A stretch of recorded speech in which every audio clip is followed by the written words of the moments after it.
नमस्कार दोस्तों, आज की वीडियो में हम गार्लिक यानी लहसुन के बारे में जो है वो बात करेंगे। ये जो गार्लिक यानी लहसुन है ना, ये किसी वरदान से कम नहीं है।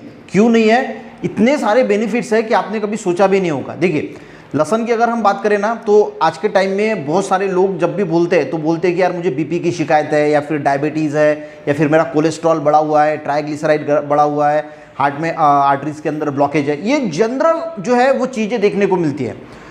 तो लहसुन को देखिए, अगर हम डेली खाते हैं ना तभी ये फायदा करेगा। लोग क्या करते हैं, 4-5 दिन खाते हैं, हफ्ता भर खाते हैं और बाद में बंद कर देते हैं, और इसी वजह से हमें इसका फायदा जो है ना, जैसे होना चाहिए वैसे देखने को नहीं मिलता।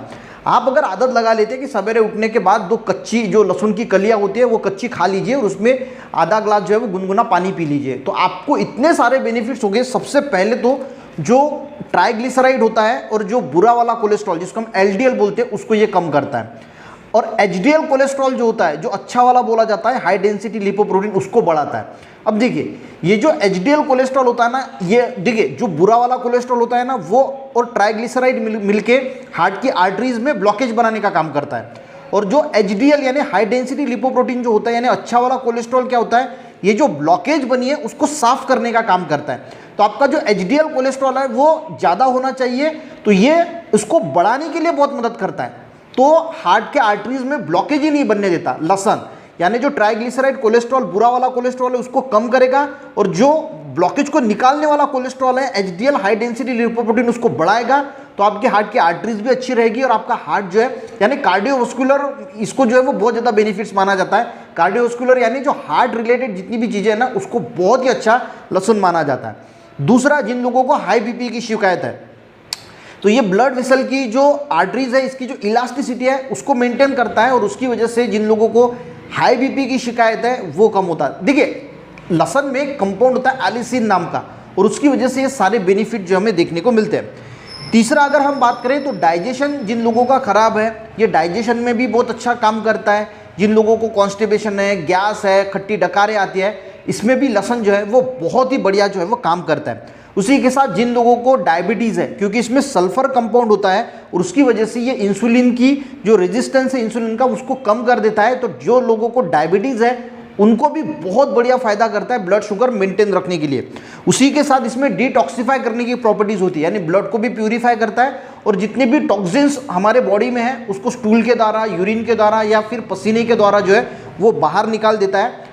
ठीक है, इसी के साथ सबसे बढ़िया इसमें एंटी माइक्रोबियल प्रॉपर्टीज होती है, यानी जो एंटीबायोटिक्स हम बोल सकते हैं, यानी जो हमारे बॉडी के अंदर जो जर्म्स है, बुरे वाले जर्म्स है, उसको मारने के लिए ये काफ़ी अच्छा माना जाता है। उसी के साथ एंटी कैंसरस प्रॉपर्टी भी होती है। जो लोग रेगुलर तौर पे लहसुन का उपयोग करते हैं उनको कैंसर होने का खतरा जो है वो कम हो जाता है। जिनके फैमिली में हिस्ट्री है कैंसर की, तो उनको तो ज़रूर रोज़ लहसुन खाना चाहिए, ताकि उनसे कैंसर जो है वो दूर रह सके। इसी के साथ ये इम्यूनिटी बढ़ाने के लिए भी बहुत अच्छा माना जाता है। जो लोग रेगुलर तौर पर लहसुन खाते हैं उनको सर्दी खांसी जुकाम से तो वो बचती है, पर इम्यूनिटी भी उनकी जो है स्ट्रांग हो जाती है।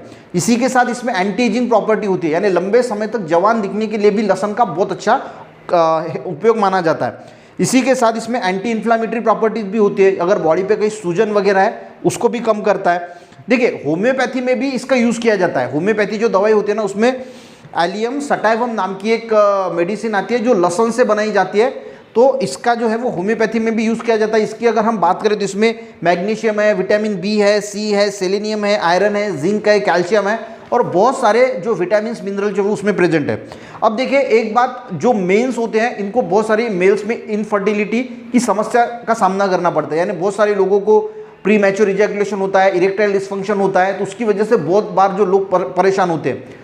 तो अगर लहसुन को शहद के साथ खाया जाए तो जो मेल्स की इनफर्टिलिटी की प्रॉब्लम है, जैसे प्री मैच्योर इजैकुलेशन है, इरेक्टाइल डिस्फंक्शन है, उसमें भी बहुत फायदा होता है।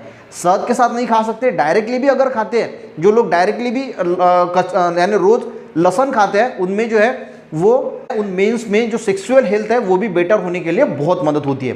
तो ये बहुत सारे बेनिफिट्स है। तो रोज अगर हम गार्लिक खाते हैं तो हमारे बॉडी के लिए बहुत अच्छा है। तो कल से ही या फिर आज से ही लहसुन खाना जो है वो ज़रूर स्टार्ट कर दीजिए।